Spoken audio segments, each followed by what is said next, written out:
Here we go. We are on and ready.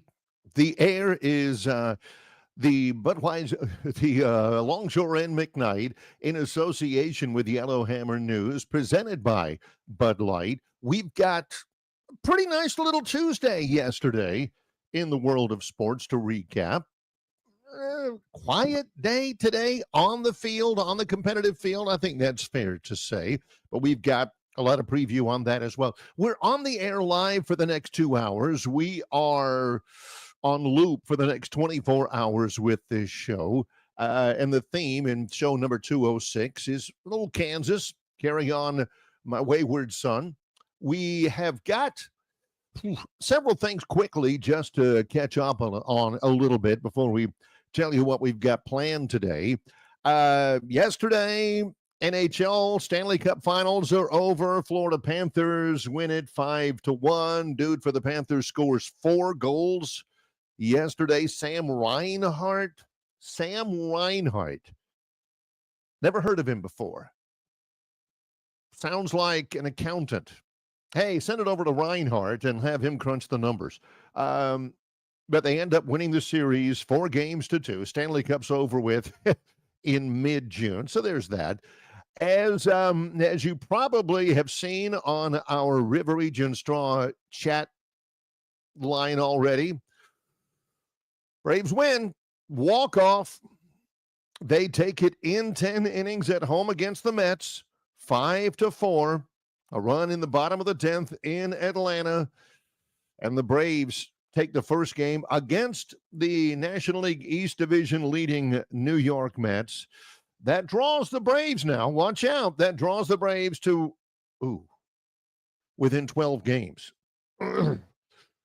Well, yeah. Okay, so the Braves win College World Series. There were parts of 3 games yesterday. A resumption game in the morning of the Monday game that got rained out. It was a bad day yesterday for UCLA. I'll just go ahead and tell you. UCLA loses in the resumption game yesterday morning against LSU. They came into yesterday undefeated, and it's a double elimination tournament.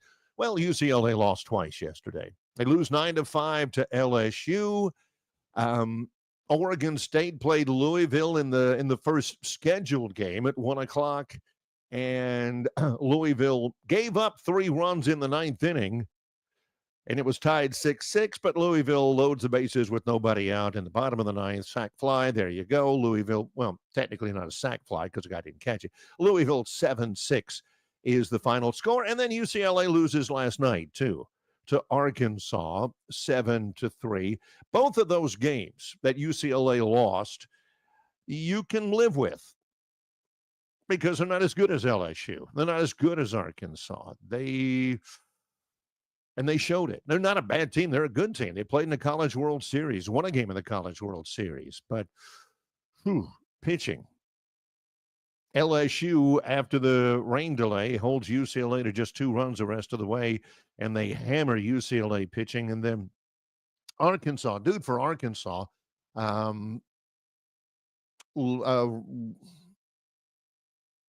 shut them out for like the first 4 innings, and Arkansas just kept coming and coming offensively. UCLA gets a couple runs against the bullpen, but it's not enough. Arkansas wins it. So we're in the Final 4 of the College World Series, Final 4 of the Men's College World Series of college baseball. Your Final 4 teams are Arkansas, LSU, Louisville, and Coastal Carolina. You know, a lot of people were lamenting the fact that the SEC got, I think, 13 teams in the NCAA regionals, and only 6 of them made it through. Well, 2 of the 6 are still playing in the Final 4. This afternoon, 1:00, Louisville versus Coastal Carolina, which is my pick. I got to go with the Sun Belt team. The Chants are undefeated. In order for Coastal not to get into the College World Series finals, they would have to lose twice. Louisville would have to beat them twice for Louisville to get in. Louisville already has 1 loss in the tournament. 1:00 today, and then 6:00 tonight, another Arkansas-LSU battle. That'll be Titanic. If you're a betting man, bet for the winner of that Arkansas-LSU series, I guess. Arkansas would have to win that one twice to win the College World Series. But don't count out Coastal Carolina. They've won 25 in a row. They haven't lost since March. I like that very, very much. So that's a pretty nice Tuesday, right? Anything else yesterday that I missed? Well, let me know on the chat line. Probably if you're, and again, it's the middle of June. There's not a ton going on in college athletics. It's talking season. Most of the late spring, summer recruiting visits are done. Dead period starts Monday. So what are we talking about? What are we looking at anyway? Maybe not talking about it. I'm talking about it. And it takes place in Asheville, North Carolina. What is it? It's the Biltmore House. I've got a book on the Biltmore House. Cornelius Vanderbilt built it for his wife. It's ungodly big and huge. I think I've been there before. Well, I know I've been there before. The Biltmore House, Asheville, North Carolina. And it ain't a hotel. The Biltmore House is not a hotel. It is the biggest house I've ever seen in my life. It's like Taj Mahal. Well, that's where the 32 Division I conference commissioners are meeting this week for their annual summer meeting. This could be big. I think it'll be impactful. I'm not going to sit here for the next 2 hours and go over line item everything they're going to discuss, but they're going to discuss the House settlement, the issues there. How many of you knew that there were 32 Division I conferences out there? And it's not just football. I mean, you got the Horizon, the Mid-Eastern, the Mid-Atlantic, Mid-Eastern Atlantic, the Metro Atlantic. You got, all of those. The Big Sky, Big West, da-da-da. So you got 32, but it's going to be dominated by the commissioners of the SEC and the commissioner of the Big Ten. Among the other things they're going to be talking about, the future of NCAA governance. Will a separate division be created for the power leagues? They're not going to come to a decision on that today, but I guarantee you they're going to talk about it this week, and they may make some headway on that. The college football playoff format, according to the latest reports, they've all decided they're going to start all over again. All of the meetings, all the discussion, all of the compromises they'd agreed upon before, forget that. They're going to start all over again. And this is where the SEC and the Big Ten are going to dictate everything. It's a power struggle. Will the SEC get their way? Will the Big Ten get their way? The entire deal has to do with the format. Do you want to have 4 automatic qualifiers? Do you want to have just the conference champions be the automatic qualifiers? Do you not want to have any qualifiers? Do you want to seed them according to conference championships or just by, the ratings? Will the NCAA basketball tournament expand and or not? And will it add, 6, 8 teams? What they're going to do, probably more than anything else, is, quite frankly, what they should do. And that is, look, the House settlement, at this point, everybody's just got to get into it. All of the payments will start in 2 weeks, whatever payments you're doing. And most of the conferences and conference members have already kind of figured out what they're going to be able to do and how they're going to do it. So that's not the issue. The issue is going to be, who gets the most money, how they're going to do that. But the big issue they're going to be talking about, hopefully they spend more time on than anything else, is going to be the transfer portal, the football calendar. And it's the whole calendar. It's not just the transfer portal. Will there be 2 portals? Will there be just one? If there's one, when will it be? What's the most advantageous to the prospective student athletes? What's most advantageous for the schools and everything? According to reports, the majority of coaches want a 10-day portal period in early January. Right after the end of the bowl season and the CFP, right before winter workouts, right before spring practice, this is what the coaches want, according to reports. 10 days, you go, or you enter the portal. You can sign anytime. You enter the portal anytime within 10 days in January. And then the schools either get in touch with you or they don't. And believe me, there's a lot of guys in the transfer portal that nobody's interested in. You know, the guys that are third string at Northwestern and thinking, by gosh, I'm going somewhere in the Power Four and I'm going to find a place that's right for me and I'm going to play. And they're sitting there twiddling their thumbs, and all of a sudden they get a phone call from Weber State. And yeah, I'll do it. Absolutely. Or get a call from West Florida or another Division II school. So, yeah, there's a lot of that. But you're in for 10 days. I mean, you have 10 days to get in, and then after that, they can choose you whenever they want to. The majority of coaches want that. Many administrators and some of the Big Ten coaches are looking for an April portal date. As you probably know, the college academic terms, whether it's quarters or whether it's semesters, the college school year ends in May.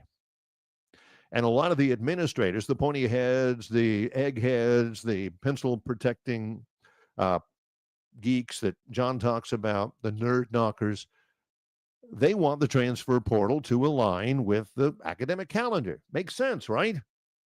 You get done with your spring semester, make pretty good grades, enter the transfer portal in time for summer.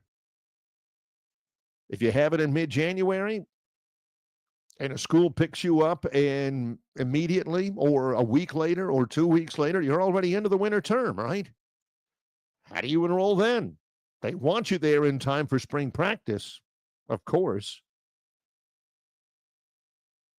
So the thing that makes the most sense in terms of being a college student would be in April, late April.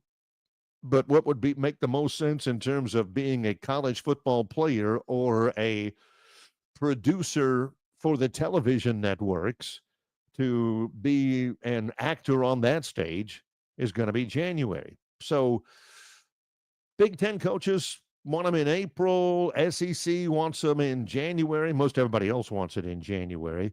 What's going to happen? Plus, the school's new revenue share cap year will end in June. It begins in the revenue sharing starts July 1st. Okay, that's when you can start paying the players directly, and it'll end at the end of June. So if you get some guy in January and you decide how much you're going to pay him and you agree on that, but you get somebody else later on that wants to come in April or May and you don't have any money for them, they're not going to like that. So anyway, that's one of the big things. Just kind of watch that, I suppose. Again, it is boring as heck. If you've never been to the Biltmore House, and I've spent a lot of time, graduated high school in North Carolina, been there a couple times, been there in a place called Chinquapin. My parents took me there. Beautiful place. The Biltmore House will knock your eyes out. And it somehow seems appropriate for the big money world of college athletics that all the conference commissioners are meeting there. But you don't want to be there for that. You want to be there to take a look at all the artifacts and the beautiful rooms and everything. You don't want to be there for those meetings because it is deathly boring.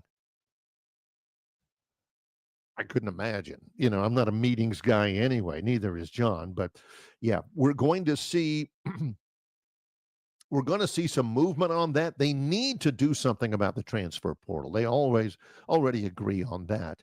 It's just when. The athletic director at Ohio State, his name is Ross Bjork. He's also been an AD in the SEC at Ole Miss and at Texas A&M. He says, if you have a transfer portal window in January, we're only worried about one thing, and that's the football team.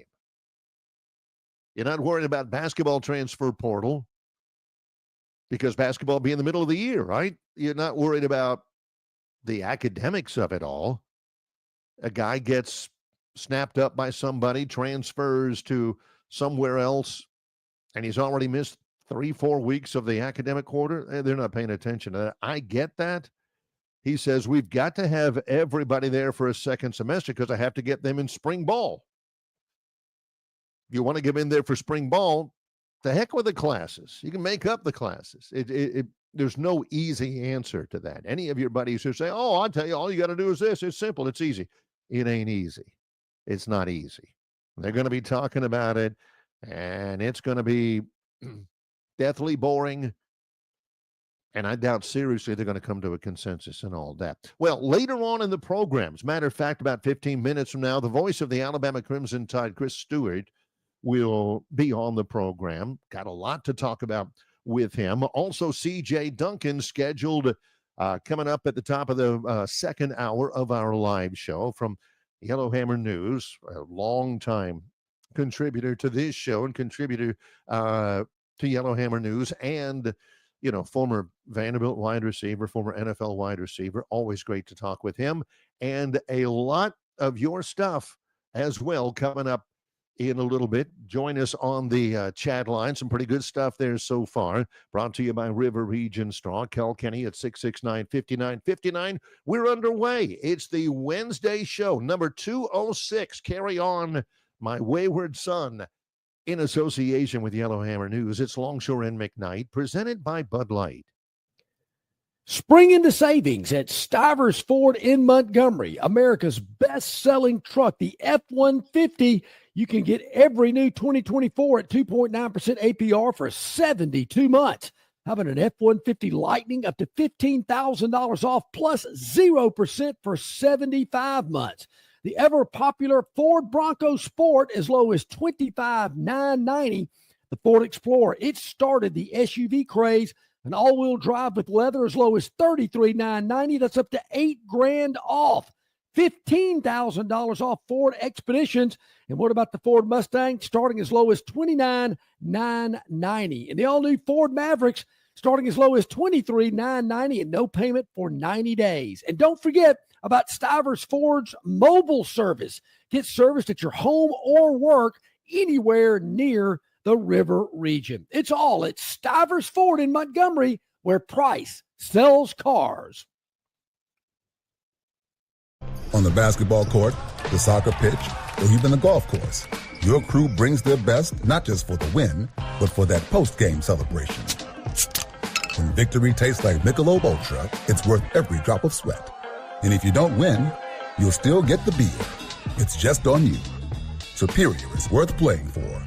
Michelob Ultra, 2.6 carbs, 95 calories. Superior light beer.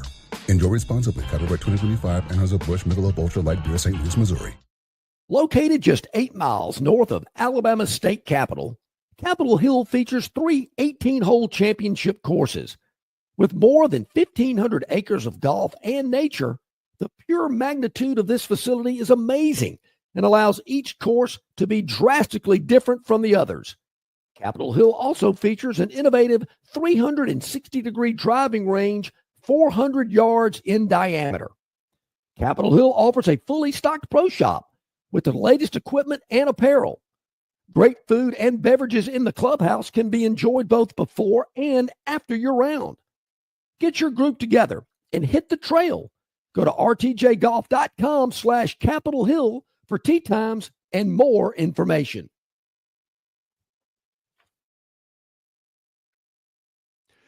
Here we are with the Wednesday show, midweek now. Chris Stewart in about 12 minutes or so to talk about the Crimson Tide. Let's talk about a little local college football in the area. If you want value, and you're either an Auburn fan or you're interested in Auburn, or you're an Alabama fan and you're obsessed with Auburn, my guys over at auburnundercover.com. We're also associated with auburnsports.com on the Rivals Network. Auburn Undercover. Tomorrow we'll talk with Jason Caldwell from Auburn Undercover, who's been there for a long, long time. I think one of the smartest men who does that type of thing for a living. But also, gosh, guys like Nathan King, Christian Clemente. John's a big Philip Marshall fan over at auburnundercover.com. Me, not so much. But, man, they have been really cranking out the content. The Elite 11, 2026's top quarterback recruits have arrived. They got a lot of coverage on that. I'm not getting a lot of things that not really interested in. It's basically drills, But there's a couple of things of interest there. Um, if you're an Auburn fan, there's a little something about whether or not Auburn would have a chance. We talked yesterday about it with Brian Matthews at Landon Duckworth, the five-star quarterback from Jackson. He says it's probably going to be South Carolina because after Lenora Sellers, they don't have a lot at quarterback. Auburn, you got Jackson Arnold, and then you got the freshman Deuce Knight, but they're in on him. They've got that going on, and that may be a thing. Certainly something to track. But also at Alabama, was this a big deal? I think it was. We talked with Rod Newer, and we'll talk about him tomorrow. About it with tomorrow. The Iowa State commitment quarterback, a four-star named Jet Tomala, has flipped. He's from Nebraska. He had been committed to Iowa State for a couple of months. He's 6'3", 200. He's from Omaha, threw for 47 touchdowns, 3 interceptions last year. He had been committed to Iowa State, which is a good program, and he visited Alabama. We heard about this from Rodney last week. He visited Alabama, and you're like, uh-oh. I don't care if he's from Omaha or from Ames, Iowa. All respect to the Iowa State program. But if he sees Tuscaloosa and he sees that program and he sees the facilities and the fan support and the trophies and all that and the ambiance and all that, he ain't staying at Iowa State. Iowa State. I think somebody on the Tider Insider message board said, I've never been an Iowa State fan in my whole life. It's a great program. I've been there before, and one of my close friends is a graduate of Iowa State. But Jet Tomala, is he going to be any good? Is he going to be one of those guys that gets lost in a quarterback shuffle like we've seen before? The Eli Holsteins or the kid who transferred out, Dylan Lonergan, and is now at Boston College and supposed to be the starting quarterback. Is that his deal? I mean, getting a four-star quarterback's a big deal, but he ain't the quarterback of the future. So it's good to get. It's good to have him. Anytime you get a four-star quarterback, you're hardly going to turn him down, but just has the feel of,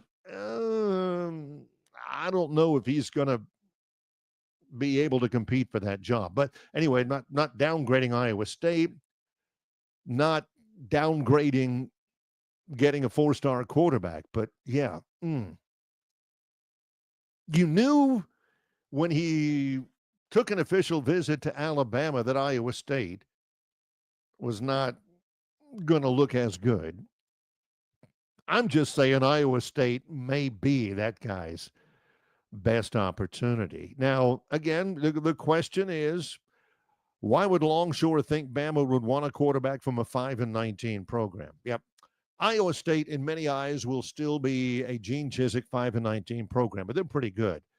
I love their coach, Matt Campbell. I love their quarterback. His name is Rocco Becht. I like that. Bill from Baltimore asks, Are you giving a Philip Marshall review this week? No, I think Philip is on a cruise this week, which is good because really the only time I ever read Philip is when John mentions him, and I think Philip is the only guy that John reads from Auburn. So it's not he's just not my favorite. So there's a little bit of recruiting stuff for you there. Jet with 2 T's. I like that. Jet Tomala. I hope I'm pronouncing his last name right. Hank Williams' daughter is named Jet with 2 T's, or his granddaughter or something like that. a little bit more later on tomorrow with Rodney Orr about Alabama recruiting. Also tomorrow with Jason Caldwell about what's going on at Auburn. In a minute, we're going to talk with Chris Stewart. We're going to talk about this. There is something going on this summer with Chris. You know, he's so busy. I mean, all the football, all the basketball. He doesn't do baseball anymore. He has, as you might imagine, a boatload of speaking opportunities during the summer that, you know, he represents the University of Alabama and does really well. I've been privileged to MC a couple of those and to be able to listen to a couple of those. Does a phenomenal job. But that's not all he's doing this summer. They've got, if you haven't checked this out, you can go wherever podcasts are. He's got a new podcast. Chris Stewart will moderate a discussion. It's every week, and it's called The Dynasty, the podcast on the Alabama Crimson Tide, and it's with A.J. McCarron, and it's with Trent Richardson. You can, it's not just an audio podcast. You can listen, but it's wherever you get your podcasts. And I have watched it before. I didn't watch the last one, but I think it was the first one. And they're doing it this summer. And I believe on into the fall. It's really well produced. It really looks good. It's, you know, AJ and Trent are really represent themselves well on it. A lot of great stories on that. But anyway, check it out. Chris Stewart, Trent Richardson, A.J. McCarron. It's called The Dynasty. We're going to ask him about that. It's really well produced. And again, wherever you get your podcast. Andy Burcham, we're going to hope to get him on either later this week or sometime next week, the voice of Auburn. Still to this day, and I'll tell anybody who knows this, Andy's been one of my best friends for 30-something years. Still the best radio interviewer that I know, the best interviewer that I know. You know, he and I worked together on the same show for years, and he would interview people, and I mean, you know, not just sports people. They've got a Talking Tigers podcast that is really good as well. It's not like Chris's with, you know, two regular guests, AJ and Trent. It's with Auburn newsmakers and stuff. So they did a really good job with all of that. We'll talk with Chris about that in just a moment or two. As far as other things around the world of sports to kind of catch you up on, again, if you're a hockey fan, hockey season's over. If you're like 95% of the people who listen in and watch, and you're not, well, it was the Florida Panthers. Can you imagine when a two-time NHL champion, they hit the beach, then they go to the ice rink? It just feels weird. It's about time for a Canadian team to win it, so more people will end up caring. When we come back on the show, Chris Stewart, Crimson Tide Sports Network, and the Dynasty podcast. Going to ask a lot about that because that is, even if you're not an Alabama fan, that's interesting stuff. Great stories and everything. He joins us next. We'll take a time out. John is off this week. He'll be back on Monday. Couldn't tell you where he is, but I think I've seen a picture of it. West Coast, maybe? Anyway, he's back on Monday in association with Yellowhammer News. It's Longshore and McKnight, presented by Bud Light. Phoenix Physical Therapy is ready to help patients recover, recharge, and rise. They develop a customized therapy plan for each patient to get them back to enjoying their favorite activities. Their experienced team is committed to providing exceptional care in a professional environment. Whether you're looking to prevent or treat an injury, recover from a recent illness, or recuperate from surgery, schedule an appointment with our clinic and take advantage of our physical therapy, athletic training, workers' comp, and employer solutions service. Experience elevated physical therapy today. Call Phoenix Physical Therapy at 239-9316. That's 239-9316.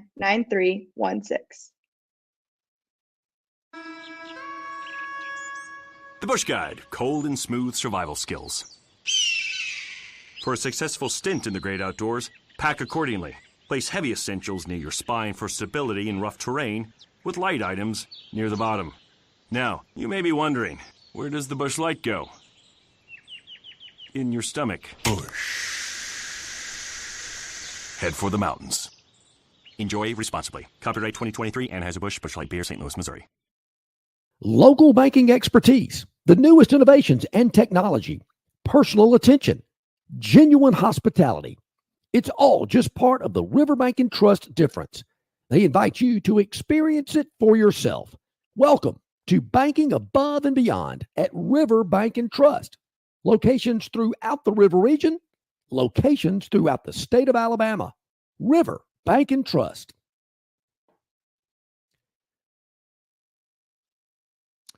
Again, this is the first of 2 live hours. We are looping all day, so if you don't get a chance to watch something, or much more likely, if you watch something that is a thrilling piece of amazing genius, you can watch it again throughout the day. YouTube, Yellowhammer News, on Spotify, and all that. Barry McKnight here. John is off this week. Chris Stewart, longtime friend of our program, is with us, the voice of the Alabama Crimson Tide. Chris, how in the world are you? Man, I am great. I was just thinking, literally, as you punched me into the studio, what the 1992 versions of Barry and Chris, I think that's when we first met, if not 1990. What we would have thought of, hey, this in 2025 is how we're actually going to do a show. We're going to do it. You're going to be sitting in your den. I'm going to have a camera. We're going to put this through our computer, and yeah, but which radio station? Well, we're not with a radio station. Well, Chris, where are you going to be? Oh, I'm going to have it on my phone. I'm going to be sitting in my house talking on my phone with a wireless earpiece in there. All right, so if we were, if you were to present that to us back then when we first met, and we've known each other for at least 34 years, we'd have to hypothesize, all right, so we got to have 2 of those big old honking huge cameras, a bank of lights behind us, microphone cords here, there, everywhere. I'm telling you, you and I are riding the cutting edge of technology. Thank gosh we're so technologically advanced that we're riding that crest. Exactly. First of all, at my age, I'm only hypothesizing about once a week, if not once a month. So, otherwise I just have to stretch too much, and it's just not good for me. But it is incredible how things have changed. I remember, did you cover the PGA Championship at Shoal Creek in 1990? Okay. Yes. Well, we met at least in 1990 then, if not before that.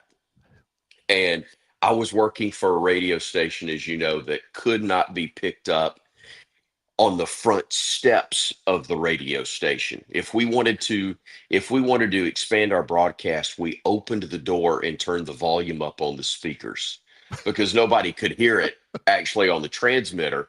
They could possibly hear it if with their windows down as they were driving past the studio on Highway 25, if we had the internal speakers turned up really loud, in the studio itself.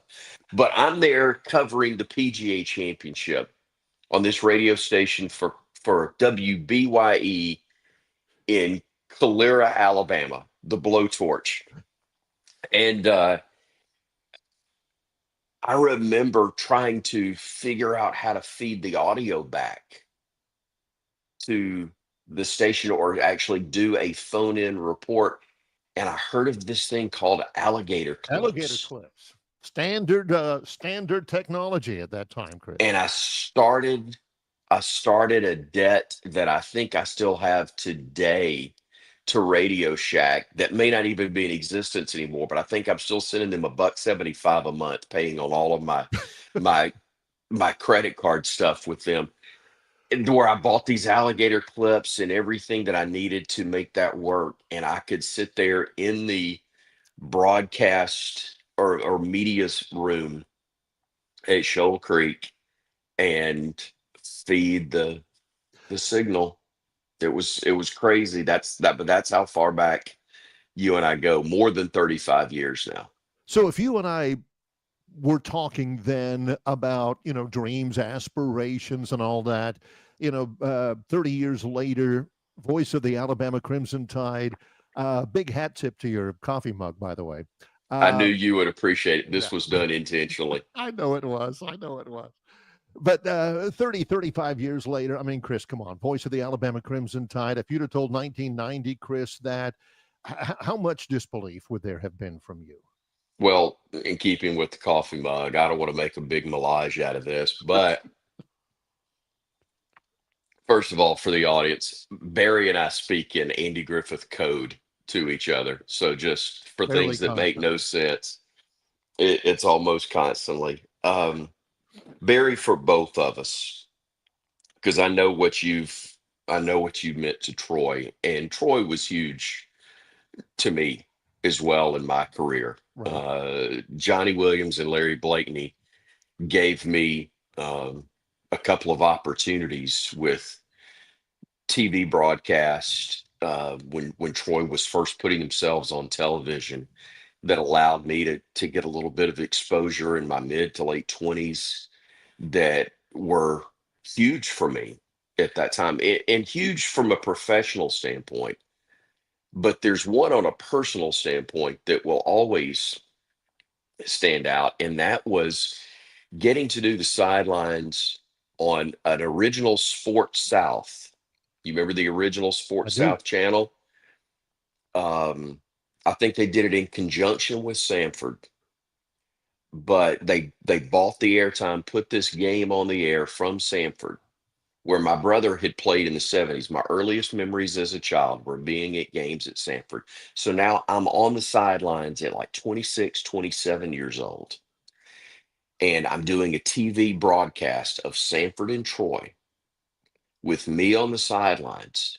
The play-by-play announcer was Jim Fife. Yep. The color analyst was the new, I think his title was Assistant Athletic Director for External Affairs, Mal Moore. At And I 27 get years to, old. and about 26 or 27, I'm getting to do a broadcast from Samford of Troy and Samford. And I say that simply to say that, yes, it's really cool for me to get a chance to do Alabama, as I have done basketball for 23 years now, and 2 years of being the first year I was one of with Eli, of course, and then last year getting the full-time responsibility. But it's been just as cool to see you build the career that you have at Troy, and you follow the legend as well, and a wonderful guy that thought the world of, and uh, to see you make that your own. In all sincerity, you were a great model for how to follow uh, somebody, because you don't replace somebody like Right. that. You follow them, and that's all I have tried to do. But how to handle it professionally, but also personally with as much grace and um, class as you did. And That's so wonderful to say. that's Thank you. no, but I mean it. And it's been cool for us to both have the opportunities that we've had, and to share a booth with you for basketball, for football. And I'll be honest, I'm trying to remember if we done this. We haven't played in basketball, have we? Or if we have, it hasn't been more than once or twice We've done over the it, but years. I remember gosh, it may not have been. I don't think You and so. I both have overlaps football to Overlap. basketball, just Mhm. like we do basketball to base. Well, I used to have a baseball. I've Right. since retired after uh, 24 seasons of doing that, but on radio. But it's always cool to walk in and see you for a ball game, and not just because we're friends, but because we're getting to do something that we enjoy as much as we do. Yes. That's pretty special. With now that now that the academic year is over with, I've already promoted this. I watched the inaugural episode of the Dynasty podcast on the Alabama Crimson Tide, The production value is really, really good. You're there with AJ McCarron and Trent Richardson. What's the genesis of all that? What's the aim of that podcast? And gosh, I can imagine there's still just a mother lode of stories and anecdotes that you still have yet to mine. We've done four episodes so far, and I will tell you, I can't speak for the company that's putting it on, Sinclair Broadcasting, who, you're right, does a fantastic job. They have done this at the corporate level incredibly well. Sinclair's got a really good Birmingham group that they have ownership of ABC 3340 and management of it. The My 68 and CW21, those are all Sinclair properties in Birmingham. But Sinclair is a national company, and Sinclair National is actually putting this on.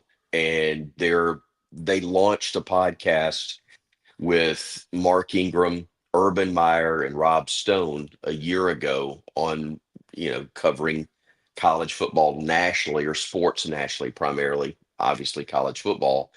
And they wanted to try it in different markets. So they've launched Ohio State and Alabama, also coming on board Michigan, Notre Dame, Texas, Ohio State, I said, is already there. But I believe, and I may be leaving one out, but I think those are the ones because of the rabid fan bases for those programs, but also the national appeal of those. And so I was flattered that they reached out to me, and that I get a chance to work with Trent Richardson and AJ McCarron, guys that I obviously covered when they played for Alabama. I was a sideline guy when they were playing for the Crimson Tide, but really good guys, enjoyable to be around. But your lead into that is, what's the objective? I can't speak for Sinclair, AJ, or Trent, but for me, the objective is to not get fired from that play-by-play job that I have dreamed about since I was a little boy, and finally have at the age of 55. And I remind AJ of that at the start of each podcast. Please, whatever it takes, whatever it takes. Yes, please be you, but within the context of not getting me fired from this dream job. Please, that's the goal. But it is a chance. Here's the neat thing with it. And here we are in June. We've done I think they'll launch the fourth one today. It is a chance to talk about what's going on now in college athletics as it relates to Alabama, first and foremost, but also in addition to what's happening now with the Crimson Tide and off-season camp, coaches, things of that nature. But at the same time, to let them and me share stories and memories of the past. How does what's going on now relate to their experiences, or things that I've observed during, almost 3 decades of covering Alabama and a lifetime of being a fan. It's a really unique opportunity. And the other thing, which I'm not exactly sure how your format works in terms of time and everything, but there's no hard out, as we call it in the business. We take the breaks. We've got a phenomenal producer in Steve Gorgie, who puts all of it together and really makes it look like it does. We just say whatever it is we say, but Steve's the one that gives us a blueprint, and then, God love him, puts it together in post-production. But we don't have a definitive time that we've got to wrap it up. So the one that's coming out today was a great example of, we do 3 segments pretty much, and we try to go about 45 minutes total. Well, we were at 40 minutes already, or 40 plus minutes in the 2 segments that we done. And we're talking about this next one. He goes, "Don't worry, his words, it's gold. Just keep going. We're fine. There you go. So it was fun. It's really a lot of fun. And that's the main thing. You know this. You're not doing what you're doing right now if you're not having a good time. And that's the majority of what we do in this business, this profession. Everybody thinks it's this great job, and they're right. But there are a lot of let's see. There are a lot of Tuesday nights in late February, early March that are followed by Wednesday. You're doing baseball Yep. somewhere, basketball the next night, back for maybe a baseball game on a Friday, hoops, football, baseball on Sunday, where you get into it and the job is 7 days a week, and it's a job. The blessing that we have is that there's so many people that work much, much harder. And when they're actually doing the job itself, they're miserable, just like they are having to be away from family, just like they are about everything else that we all get frustrated at times with about our jobs.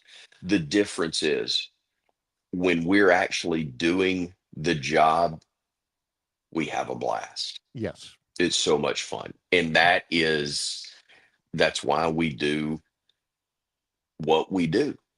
Perfectly said. Where can people find the podcast, first of all, before I go? It is the Dynasty at, let me see, I have the list right here. I say it all the time on the thing.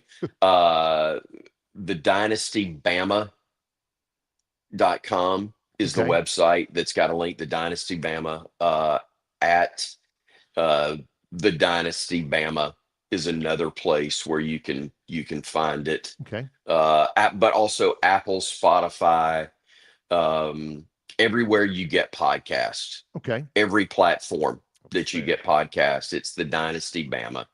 And so we're having a good time where we are. Chris, thanks for letting me mention it too. You as much as anybody who does what you do, recognize championship football. I mean, you've been around it. You recognize it.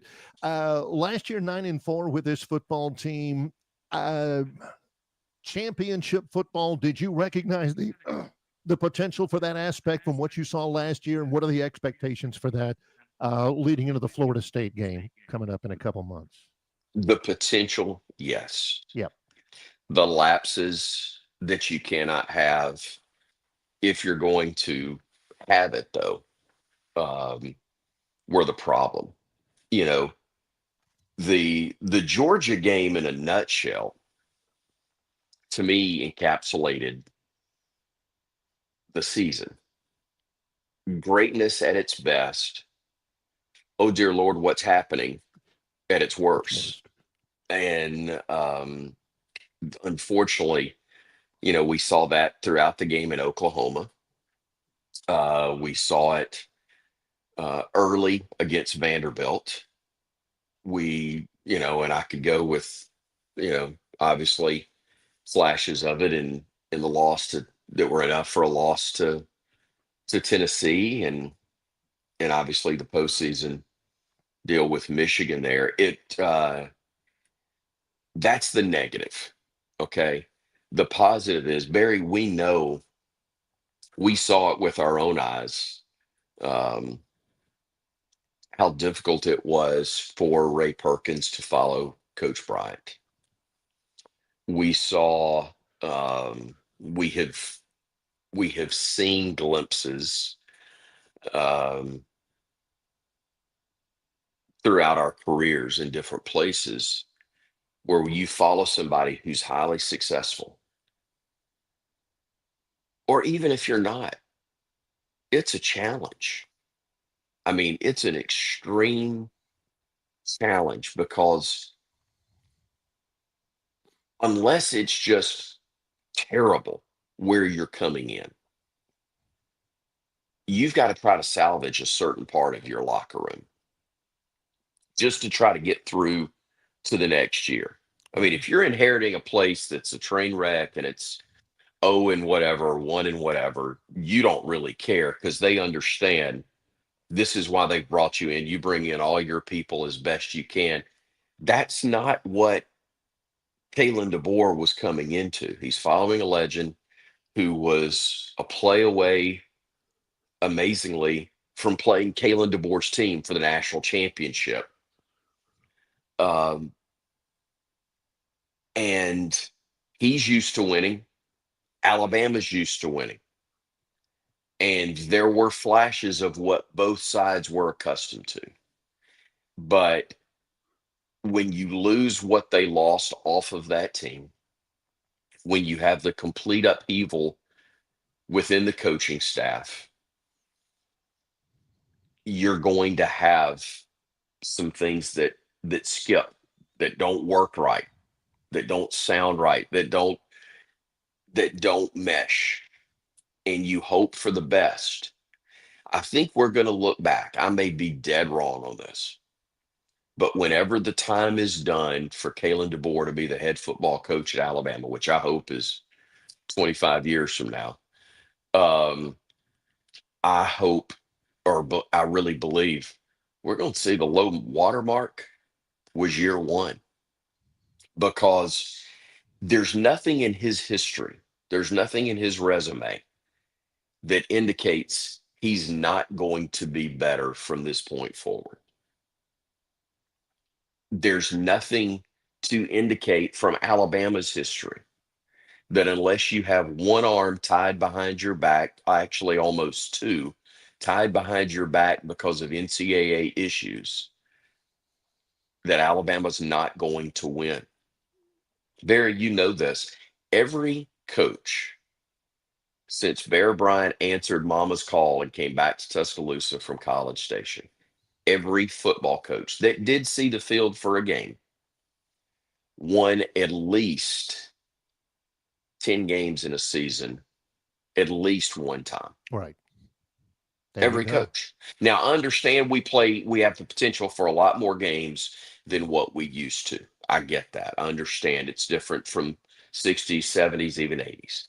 That part is different in terms of the number of games. But Kalen DeBoer almost did in 1 year what every other coach had done in regards to, even if he had won against Michigan, people were still going to be disappointed with the year. I get that. That's the way it's supposed to be at Alabama. He gets that. That's why he came to Alabama. But that being said, I really, truly believe in the guy. It's impossible, once you get to know him at all, to not be a fan of the guy.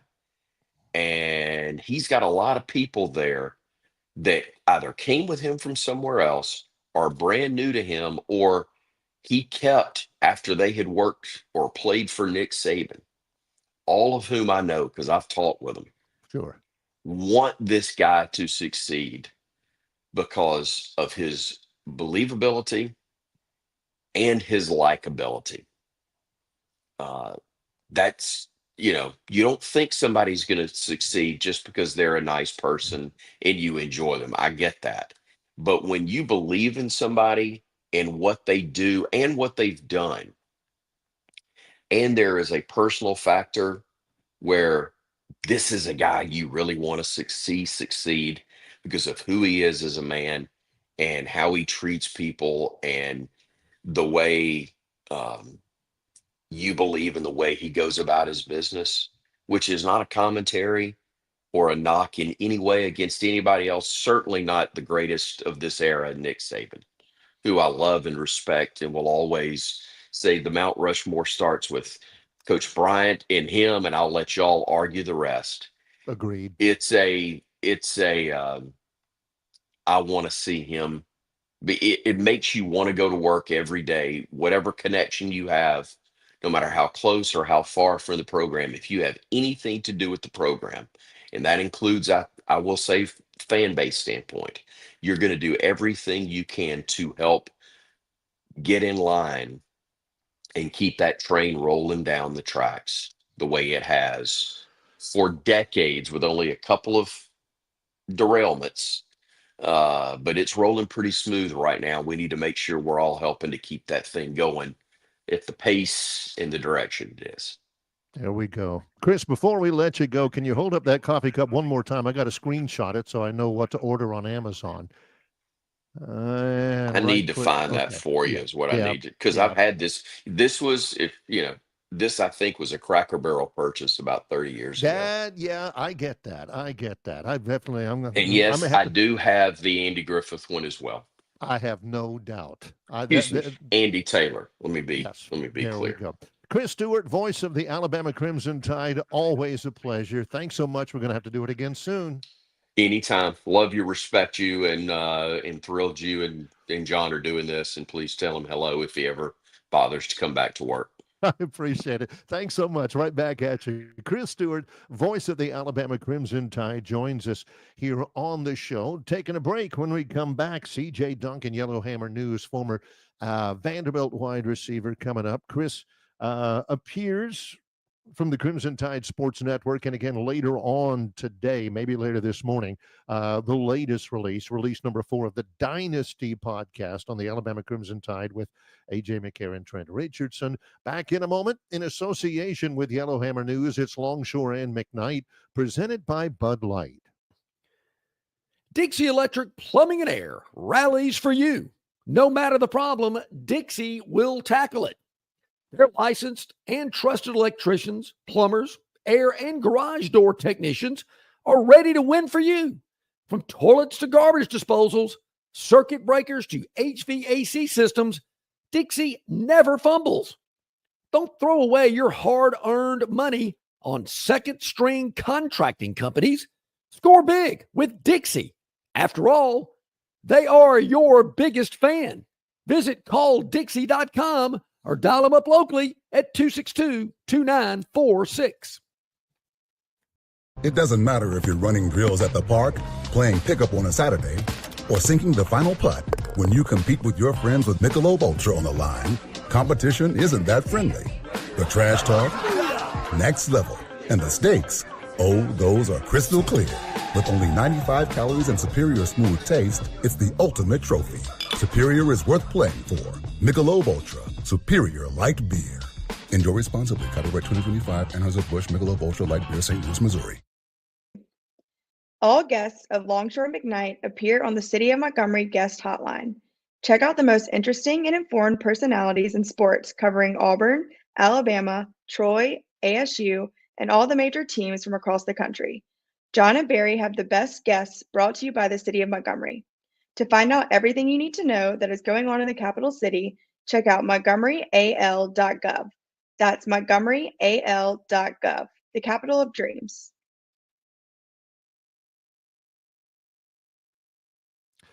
It is our Wednesday show, and we do have a lot scheduled over the next several days with John out, some extra content to kind of make up for the productivity and the programming he always brings. In a moment, C.J. Duncan from Yellowhammer News will join us. Always great to talk with Chris, and he and I have known each other and worked together. He says 1990, and I tend not to doubt that because I know it was at a golf event when he had just graduated from college and, played around with him in conjunction with that event up in Birmingham. Chris is, plays golf left-handed, and I, would give him a hard time about that and everything. But you could tell when he was at that time, maybe 24, just out of college, that he was going to go places. The talent, sure, but also you've got to have some perseverance in this or any business. I mean, this is what he wanted to do. He had a really good sense of what it was going to take to get to where we want to do and to get to where he wants to be, and stuck to the plan, took advantage of opportunities. And he's like me and like a lot of people, when you're just starting out in the business, and even for me right now, you rarely say no to an opportunity. You never know where that opportunity will lead. I've been blessed to be at a spot that I could not foresee me ever leaving anymore. And so I'm not looking for a career. I'm not looking for that one landing spot. I'm at the landing spot that I want to be. So it's heartening to see him have the success that he's had, and to be a friend of his for a long time. And again, he's been through some tribulations health wise, and to be able to pray for him and all that, it is it's just been a great friendship that we've had for quite a while now. The Crimson Tide, he'll begin broadcasting for Alabama on August, whatever the Saturday of Labor Day is, the 30th, at Florida State. That opens up the season for Alabama on the road against a Florida State team that is going to be putting a lot of eggs in that Alabama basket. Yeah, this is going to be a defining point for Mike Norvell and his 2025 team. You can imagine it's going to be nuts. It'll be 2:30 in the afternoon, hot, national TV audience, ABC, and whatever Florida State and their fan base and that atmosphere can bring, Alabama's going to get every bit of it with a brand new, with a quarterback making his first start and all that. It's a good schedule for Alabama. Florida State to open, then at home against ULM, then Wisconsin before an off date, and then at Georgia. It's an odd schedule for Auburn. I like it, although it is very front-loaded in the sense that I think 4 of Auburn's first 5 games are going to be the four of the 5 best teams that Auburn plays will be the first 4 Power 4 opponents it plays: at Baylor, at Oklahoma, at Texas A&M, and against Georgia. They got Alabama later on, but the problem with the Auburn schedule is, and I didn't realize this until Nathan King wrote about it in auburnundercover.com, it's ridiculous that Auburn does not play a home game against a Power 4 opponent until October the 11th. So it's a front-loaded schedule with really good teams. They play at Vanderbilt late, and I think that is an absolute minefield. But again, for you fans, as far as the home schedule goes, you ain't seeing a Power 4 team at Jordan-Hare Stadium until the middle of the year, and that's a little bit crazy. We promised you C.J. Duncan. He joins us now here on the second hour to start out the second hour of the program. C.J., good morning. How you doing? That's a spiffy hat. I appreciate it. Good morning. How are you doing this morning? I'm doing well. Here's what I love, CJ. I don't know if you've seen this or not, but it's been picked up all around the country. I'm reading it here at CBSSports.com, their college football page. Diego Pavia was on a podcast, and I mean, he was saying, look, Vanderbilt's going to run the state of Tennessee from here on out. He had opportunities to go elsewhere. People were throwing NIL at him from the Big Ten. He said, no, I'm playing in the SEC. Why would you want to play in the Big Ten when you can play in the SEC? I love preseason smack from the Commodores, CJ. You know what? I did see that podcast, or at least I saw clips of it. And you know what? I enjoy Diego a lot. I love his confidence, and I think that's what makes him who he is. I think that's why the team kind of rallied behind him. Somebody that's leading the ball club like that makes us a lot more confident as a team, and we can go into some of these away stadiums and kind of shock the world in a sense. We feel like it's us against the world, and when you've got somebody like Diego with that much charisma, it really does rally the troops. But for Diego, I think it's awesome to hear a guy stayed, right? He didn't just go chase money. What Diego's future looks like in the NFL, I'm not going to predict that. That's not my job, right? But it could have been very easy for it to go chase the money, right? If his future isn't as bright on the NFL level. But he stayed loyal to a program that took a chance on him. And he remains in the best conference in football. So I like where his head's at. And I'm sure we didn't short him any money either. So I think he's doing okay. Well, he mentioned that a little bit. And if I'm Clark Lee, CJ. I'm clipping that podcast. There's about a 4 or 5 minute stretch in that podcast where he's saying, look, the hottest spot to be in the state of Tennessee is Nashville.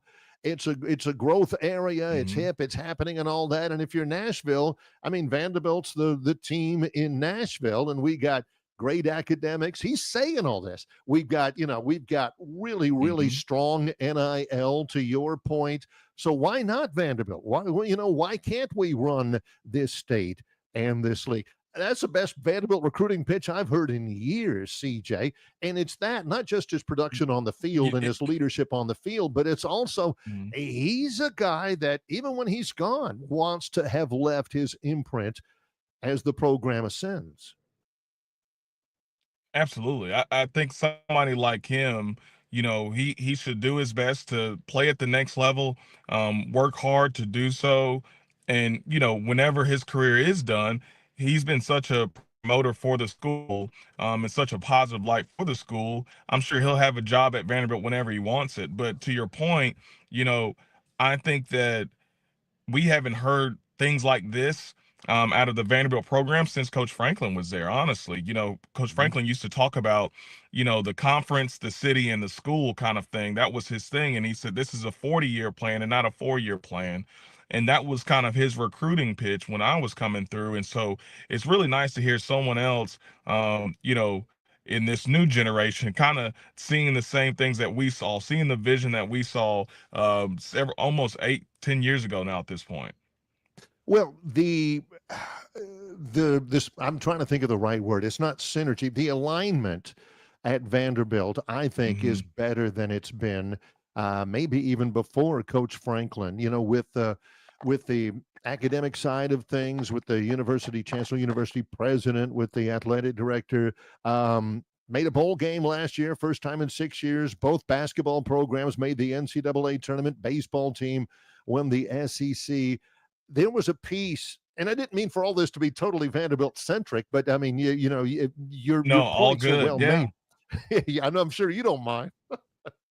But at all. Candace Story Lee, he says, we're more comfortable about our desire to compete and to win. It certainly feels good these days when the results back up what you're verbalizing. I just think that over time, you're starting to see those things um, come together. She said last year was such a fun year for so many reasons in football, but it wasn't a first step. Those first steps actually, with again, with the synergy from the support from the academic side and from Hmm. all of that, with the football stadium, what you've seen last year wasn't a first step. It was a result of several first steps before that. I just think the alignment is really key for Vanderbilt and for anybody. Absolutely. I think we took a risk as a school, starting investing into ourselves first and foremost. And like you said, it started a while ago where you see alumni, and also former athletes really invest into the school. It kind of brings a certain type of energy to the school. And then also to your point, you got to be on the same page with your chancellor, especially when it comes to recruiting, right? Right. Not everybody in the athletic program would probably get in on their own, but they've got to show some type of promise, some type of potential, in order to kind of sell that to the chancellor, get them in the school, and get things rolling. And so I think that everybody's working together. And I know I've never seen that at Vanderbilt, but we had to ask students to stop rushing the field and the courts. So that's when things are going well, when you're beating all these teams that the Vegas tells you you're not supposed to beat. CJ Duncan is with us, regularly scheduled visit. Just another question or two, and we'll let you go. And it has to do with something that you have never shied away from here. You've been proud to point that out. A Montgomery guy. You've told us many times before about the impact in your life and getting you on the right path that your parents played. You and your brother, who also Hmm. played, SEC football and everything. A lot of times that escapes people, just the role of mentorship. And I know that's important to you. You've told us before that, you're coaching youth league football. Can you talk about the quality of the mentorship in your life and about the opportunities for mentorship for collegiate student athletes, even in this NIL get what I can age of football? Hmm. No, I think it's very important. I think it's critical because you only know what you know, and you gather wisdom over time and through experience. And most of us, especially when we start off in Pee Wee and even through college, we don't know everything yet. It's very important to have somebody there that kind of give you structure and give you wisdom, to how to deal with certain situations. And sometimes we make emotional decisions, when we don't have that structure. We Mhm. have people there to calm us down and kind of point us in the right direction that guides us. And I think, um, seeing the sacrifice that my parents made, neither one of them were collegiate athletes, but it was about the process. It was about what it took to be great at anything, right? So they were just as strict on us with school as they were football. So going to Mhm. Vanderbilt was a very easy decision. It's just the process and what it means to sacrifice for others and to be a good friend, to be a good teammate.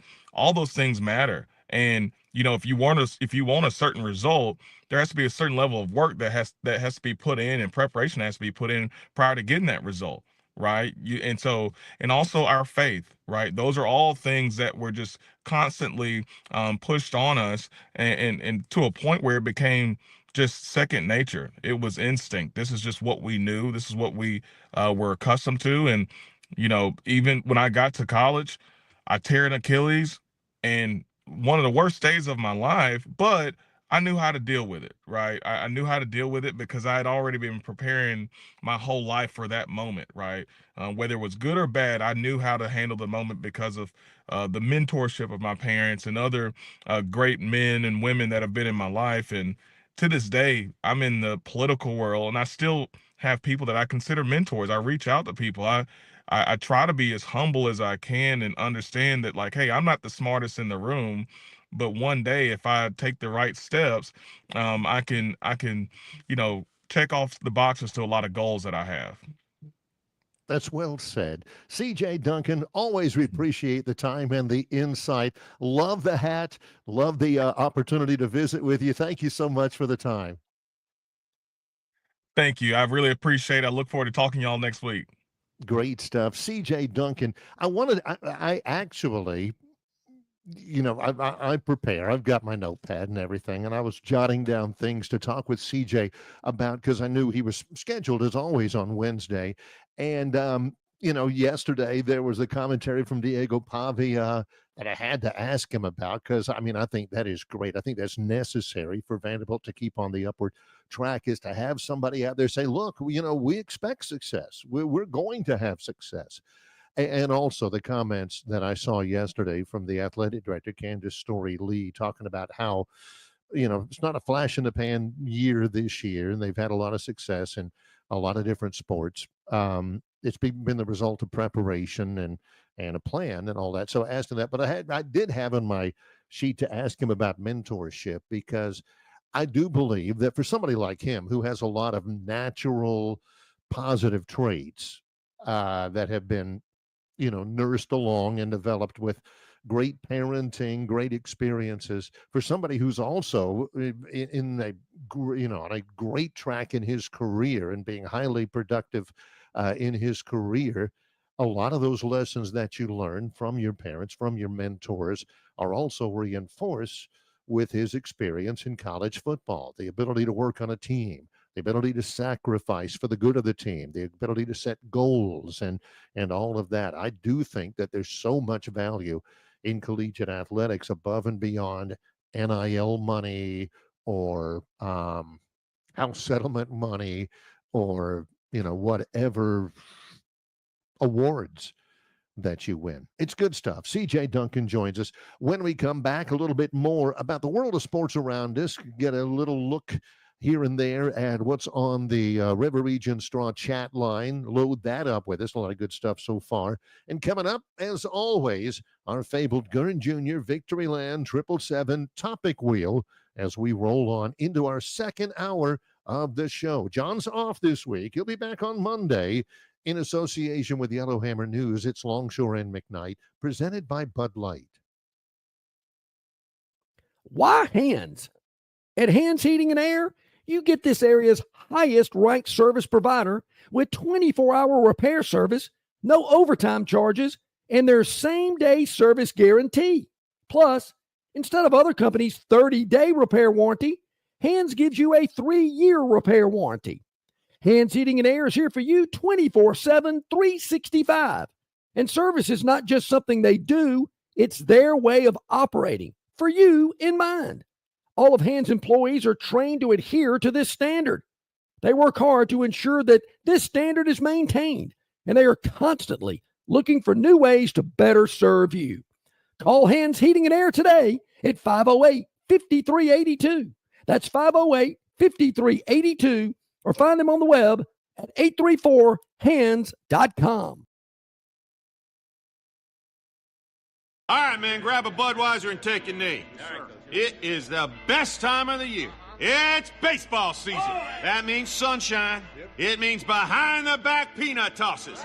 And it means sharing some cold, frosty Budweisers with your boys.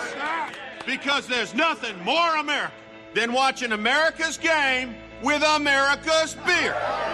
So let me ask you something. Are you ready to bring your A game? Are you ready to cheer every frozen rope down the line and amazing catch at the warning track? Are you ready for pitchers' duels and slugfests? Tell me, are you ready for the thrill of an incredible walk-off victory? I can't hear you. Are you ready for Budweiser and baseball? Then get on your feet, raise an ice-cold Bud, and let's make this season larger than life. Great times are waiting. Get some Bud! Enjoy responsibly. Budweiser Beer, Anheuser-Busch, St. Louis, Missouri.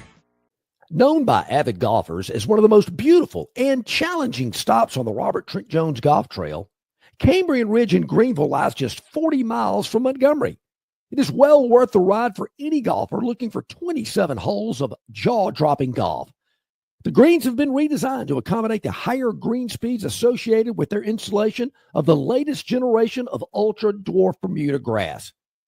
Cambrian Ridge offers a fully stocked pro shop with all the latest equipment and apparel. Great food and beverages in the clubhouse can be enjoyed both before and after your round. Get your group together and hit the trail. Go to rtjgolf.com/Cambrian Ridge for tee times and more information.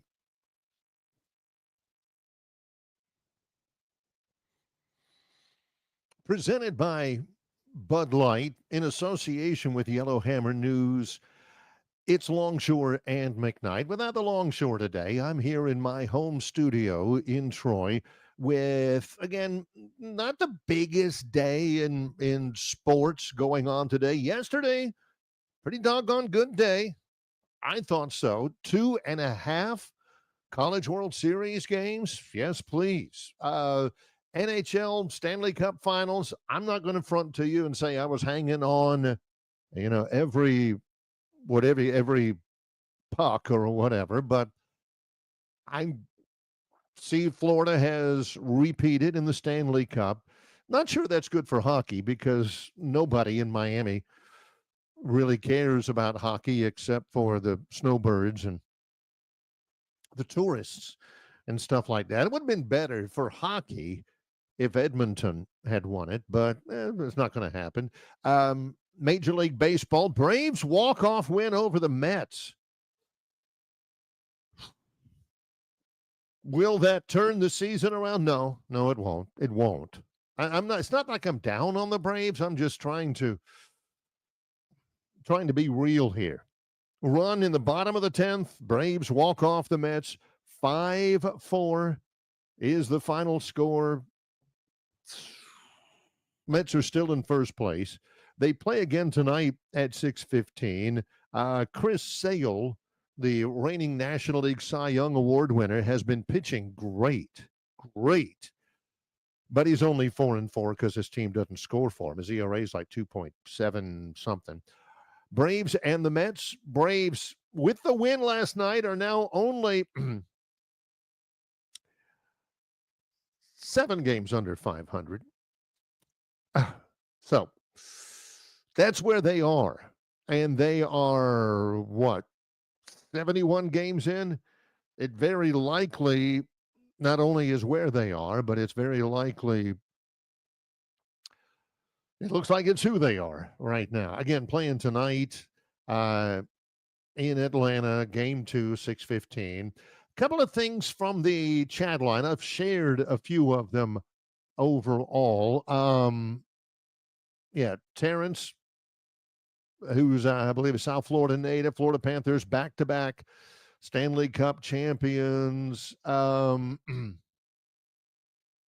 Plainsman Preston asks Terrence about, are they any more energetic than they were 20 years ago? The Panthers are a Fort Lauderdale, Broward County team, and that has embraced the city and the county, and the city and the county embraced them back. They aren't trying to be another Miami team, etc. That's why they're called the Florida Panthers, which, I've had a problem before in branding with franchises, professional franchises, that name themselves after the state rather than the city. The Minnesota Twins, the Minnesota Vikings, they don't want to be the Minneapolis Vikings because they also, there's St. Paul, the Twin Cities, hence the name of the team. They don't want the people in St. Paul to not go to the games because it's not a St. Paul team, so they call themselves Minnesota. I don't get why the Arizona Cardinals call themselves the Arizona Cardinals, because basically there's like 4 towns in Arizona. Phoenix, Flagstaff. What's the name of that song in what's the name of that town in Take It Easy from the Eagles? Standing on the corner in Winslow, Arizona, and Tucson. That's about it. My niece lives in Tucson. She goes to school there. So why call them the Arizona Cardinals? The Florida Panthers. The Tennessee Titans. Here's the deal with them. You talk to somebody, hey, if you're in Jackson, Tennessee, or you're in Soddy Daisy, or you're in Millington or someplace like that, a little town in Tennessee. Hey, you a Tennessee fan? Oh, yeah, love the Vols. That's what everybody's saying. If you call yourself Tennessee in the state of Tennessee and you're not the Vols, you're second mind awareness. Same thing with the Florida Panthers. Reason why they got rid of the Florida Marlins. Well, one of the reasons is because Florida, in a sporting sense, in the Sunshine State, means the Gators. Doesn't mean the Panthers. Doesn't mean the Marlins.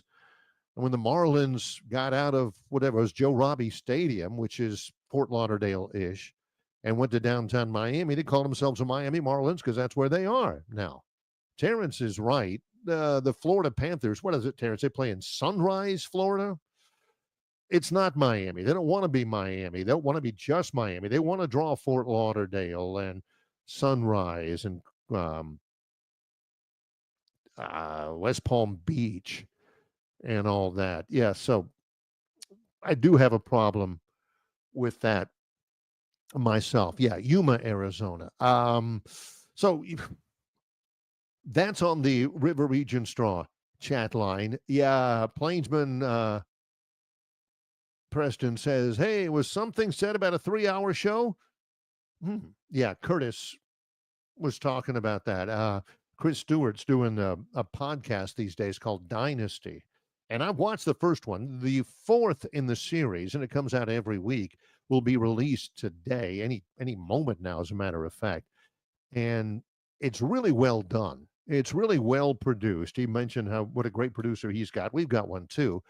And that is critical, but it's the content that really makes that one. Who wouldn't want to hear Trent Richardson's stories or AJ McCarron talking about, the way things are these days? But as far as us, a 3-hour show, we did a 3-hour show on the radio for decades and decades, but things have changed. I hope it happens. I do. It'll be John. I just don't have the time to do 3 hours, but this program is growing. It really is.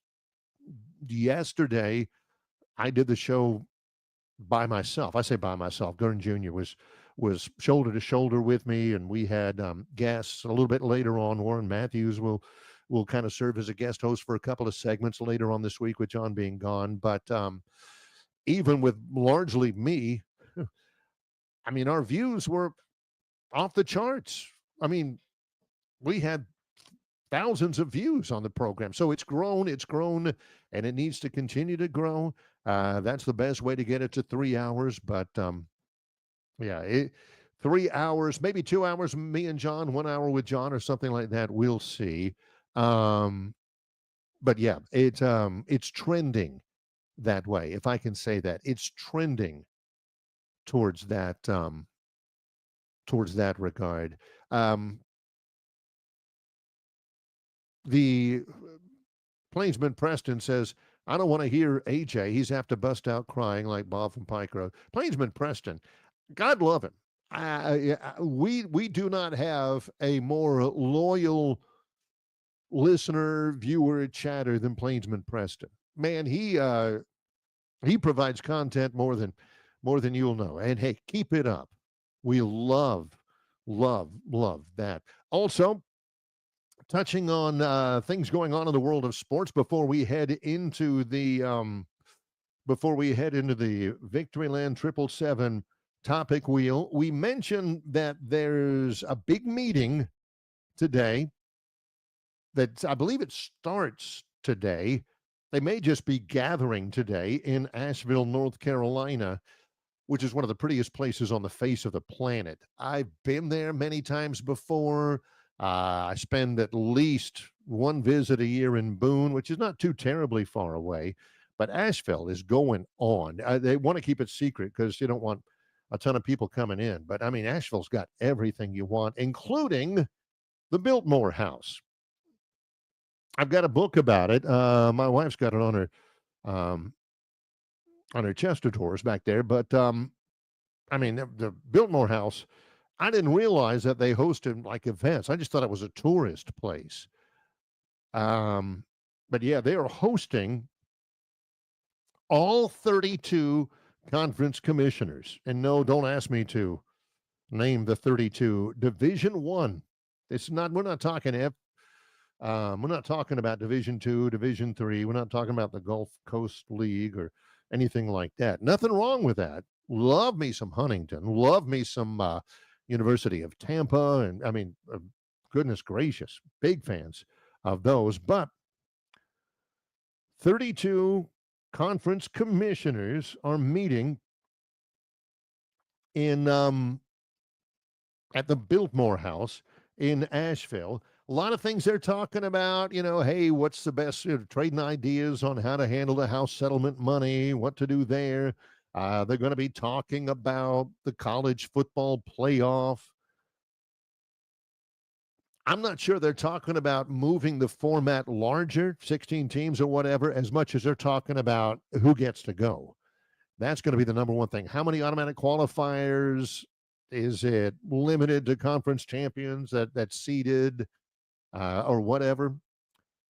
But most of what they're talking about governance. Hey, would it make sense if the Power Four breaks away from you other a Division I conferences and looks after our own house or not?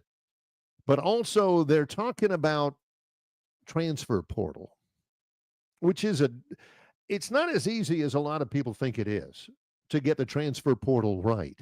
If you're looking at it just from a purely college football perspective, then the transfer portal needs to be that week in January after the season ends. Well, 2 weeks, 10 days, 10 business days. Just from a purely football sense, season's over, you enter the portal, you take your offers, you maybe have a visit or two, you see how much they're paying, and then you enroll there. The problem there is by the time all that happens, you're already 3 or 4 weeks into the semester. And don't forget, it's still college. With all the NIL money and with all of the house settlement money and the schools paying players now, you still got to go to class. You're 3 or 4 weeks in before you finally decide where you want to go. They want you there so you can be there for spring and all that kind of stuff. So they're looking at that. Plus also, if you're looking at it from a football stance, by gosh, yeah, transfer portal needs to be 10 days in January. If you're looking at it from a school stance, from an academic stance, God forbid, the transfer portal needs to be after the spring semester, right? Before you get into summer. You're done with your classes. You've either graduated or taking advantage of your grad year, or you know where your standing is and you can transfer your credits. You know how much credits you have because either you passed or you didn't pass your spring classes. And then you can, take a moment or two, visit these schools, see what their academics look like, along with your NIL and stuff. And then you can go. And it's seamless. Maybe the second summer term, sometimes the summer terms are not as long as semesters and quarters. And you're off and rolling. You get into summer workouts, you get in plenty of time for preseason camp and all that. But the coaches don't want that. The coaches don't want to, lose a guy right before summer. When you've gone through spring and you think, okay, here we go. Now I know what our team looks like, pretty good team. And then some guy leaves. Number two, the team that you're going to, they don't know that they're getting you until the last minute. Your starting quarterback, he's been a 2-year starter, but you get this hotshot kid transferring in June. All of a sudden, that hotshot starting quarterback saying, wait a minute, I'm second string now? I want to transfer out. By that time, it's too late. So it's not easy. These issues are not easy.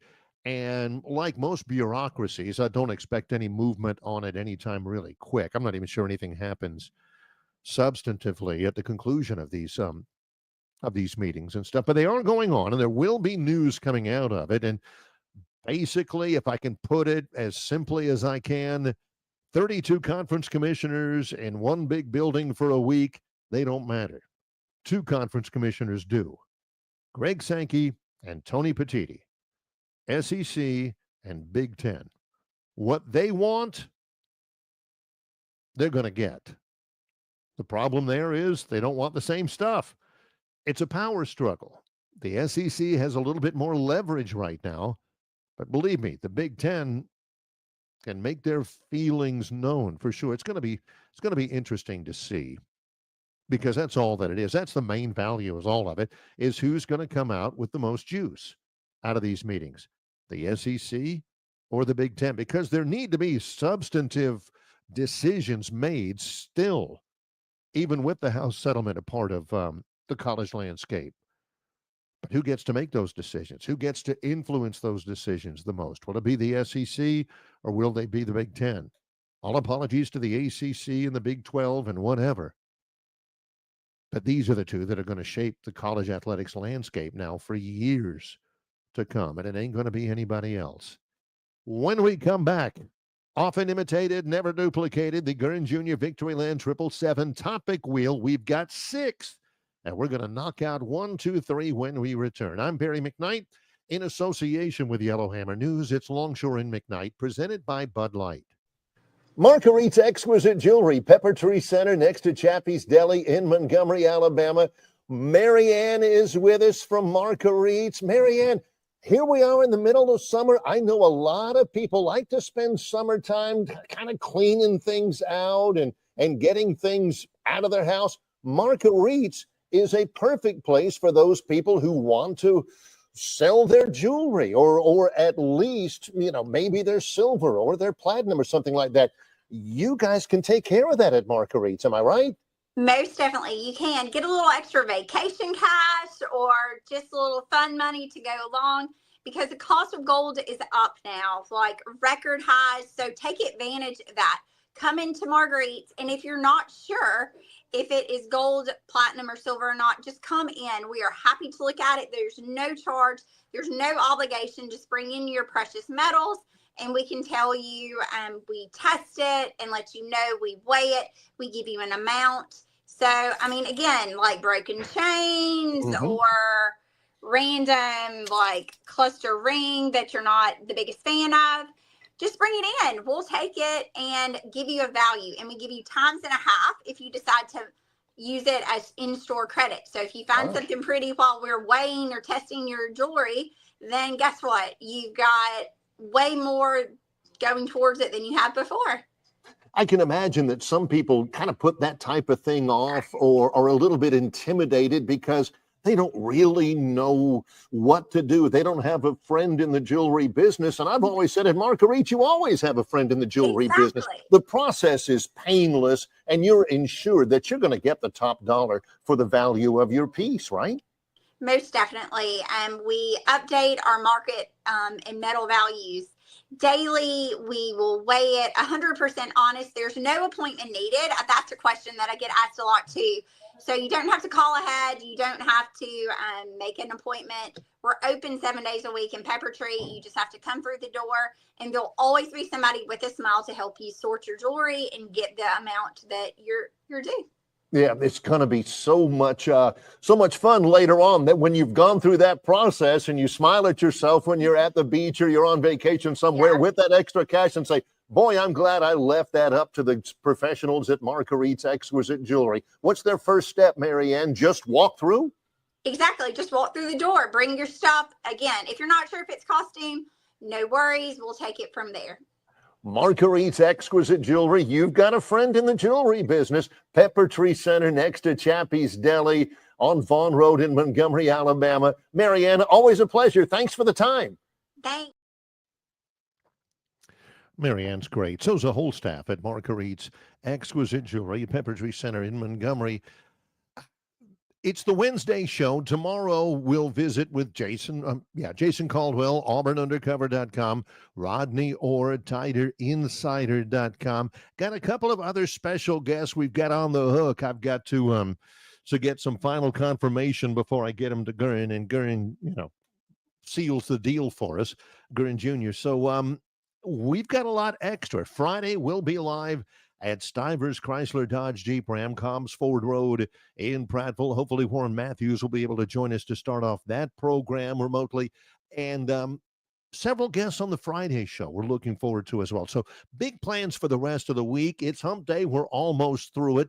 And it's time now to see what's on the topic wheel. I don't know what Gurin has come up with. I do know there are 6 items, all extensively curated and researched by Gurin Jr. I don't know. So all of this is top of our head in addressing each one of these topics here.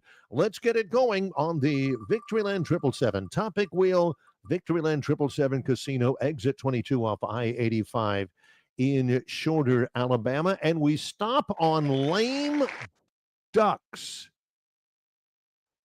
I didn't see this. Good on Gurin for getting it. Packers are not going to extend the contract of the head coach, Matt LaFleur, and the general manager, Brian Gutekunst, before this season. Each of them have 2 years remaining. This is not standard, particularly for the Packers. The Packers are different than every other franchise in the NFL because they're community owned. They don't have an owner. They've got majority owners, but basically the Packers are owned by people, guys from Green Bay who own a couple of shares here. And they're basically, it's owned by, it's oversimplifying, the citizens of Green Bay. And they've been okay. I mean, they haven't been terrible. I think Matt LaFleur is a terrific coach. Brian Gutekunst has done a really good job. His dad used to be the head coach at the University of Minnesota. Going into the season, maybe that's a message to send, although I don't believe in that type of message. But there's a little bit of uncertainty around the Packers. I love, they got Josh Jacobs now. I love Jordan Love. It was definitely time to cut ties with Aaron Rodgers. Packers could be good this year, should be good this year. I don't know why they're kind of leaving the head coach and the general manager out with questions about their job security. I think they've done a good job. That's a good get. I did not know that one. That happens a lot of times. Gurin will kind of dig deep, does a lot of research into some of these, and comes up with items that we may have missed during the normal discourse on the program with John and me. So there's one down. Back into the Victoryland 777 topic wheel. There's a couple of them that always kind of jump out at me, and I'm thinking, what's this about? and sometimes don't get to them until the very end of the wheel. Not happy. Not happy. I missed this one too. Shohei was hit by San Diego Padres starter Randy Vasquez. Dodgers ended up winning it 8-6. Here's the deal. Hold it right here, second paragraph. In the top of the inning, and it was in the third, Dodgers reliever Lou Trevino plunked Fernando Tatis Jr. That's the second time he's been hit. And in the old days, in the male days of baseball, then you hit the other guy. They hit your star, you hit their star. And so Ohtani was hitting the right leg near his knee, and the umpires warned both benches, okay, that's it. Roberts came out for a discussion, and this is the thing about warnings. You get warnings now. Hey, don't do that again. Well, Dave Roberts said, wait a minute, why do I get a warning? They hit my guy. We didn't mean to hit them. They hit my guy. Why do I get a warning? My guy was the one who got hit. And so anyway, got a little bit too animated, and they got and he got tossed. Dodgers ended up winning. It's a good series. San Diego a little bit underachieving right now in the National League West. I hope I'm not off color by saying this, but there was a great tweet yesterday about somebody, one of the old school major league pitchers, like somebody like Christy Mathewson. They had a picture of him on a tweet, and it said something along the lines of, here's Christy Mathewson or Walter Johnson or somebody. He pitched an 18-inning game with 18 shutout innings and a 1-0 win. He threw 236 pitches, but he also had 2 testicles, which is why they let him pitch that long, because he was a man, and that's what men used to do before they all of a sudden started worrying about pitch counts. And, if a guy got too close to the plate, you dumped him. You threw up close to him, knocked him back. Maybe he won't be. I'm not advocating that, and I'm sorry I said testicles on the air, but it was a different game back then. If Tatis got hit in the second inning, Ohtani would come up in the third, back in the days of black and white and woolen uniforms, and he knew he was going to get hit. He knew he was going to get thrown at anyway. And when he got done, maybe the next pitcher tried to hit his guy again. So I'm not saying that's the way it is, but I don't think that warnings, hey, that's it, don't do that anymore, are especially fair. And I don't think they're that much of a deterrent either. But it's a great series, Dodgers and the Padres, and a good get from Gern on that one, too. I did not realize that one either. There's a lot of good stuff out there. Another one in before we take a break on our topic wheel. We've got 5 left. I must have miscounted earlier. 5 left. Is this whenever you need? Yes. Wherever you need. Wherever you need. Yeah, I saw this yesterday. We talked about it. It was on yesterday's topic wheel, I believe. Rafael Devers is a 2-time All-Star. He was the DH for the Boston Red Sox. He had been the shortstop for him. He'd been the third baseman for him, but they signed Alex Bregman, and so he was the full-time DH. Really, he has been for the last couple of years. Well, the first baseman for the Red Sox got hurt, and Devers says, look, I ain't playing first base. I know you just signed me to a $33 million a year contract extension, but I ain't doing that. I ain't playing first base for you. Don't even ask me, because I'm not doing it. So much for the good of the team, or for, pitching in whenever injuries hurt. Not a team guy, and that really fractured his relationship with the Red Sox. They were trying to get rid of him. I mentioned yesterday, I didn't really think they got full market value for him. But now he goes to the San Francisco Giants. He says, yeah, wherever you want. First base, count me in. DH, third base, shortstop, whatever you want. I'm a team guy. I'm going to do it. How weird is that? Why wouldn't he do it for the Red Sox, but he'll do it for the Giants? One reason, I think, and that's because he realized that his cachet around the league took a serious hit with the way he behaved with the Red Sox. Prima donna, not a team guy, clubhouse cancer, not a guy you want on your team if you plan on winning, because he's not interested in that. He's just interested in himself. I think he and his agent realized just how bad his reputation had gotten around the league. So once he got out of Boston, all of a sudden, everything's great. Yeah, first base, I'll buy me a glove today. Get the neat foot oiled, and I'll get that thing ready.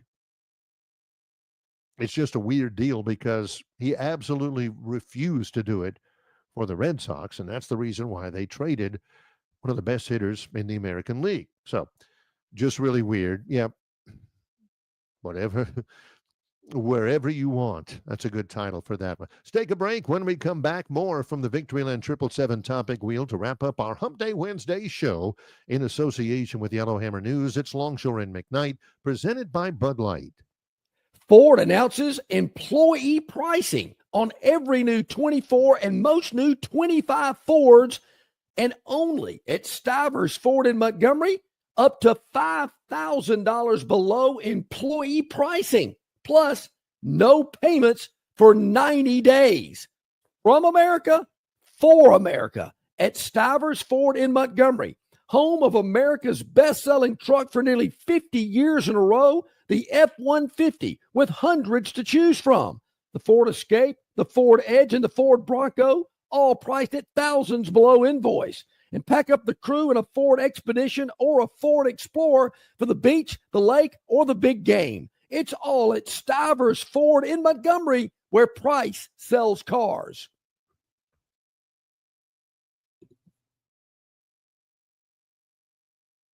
All right, man, grab a Budweiser and take a knee. It is the best time of the year. It's baseball season. That means sunshine. It means behind-the-back peanut tosses. And it means sharing some cold, frosty Budweisers with your boys. Because there's nothing more American than watching America's game with America's beer. So let me ask you something. Are you ready to bring your A game? Are you ready to cheer every frozen rope down the line and amazing catch at the warning track? Are you ready for pitchers' duels and slugfests?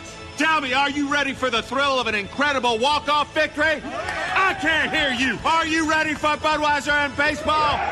Then get on your feet, raise an ice-cold Bud, and let's make this season larger than life.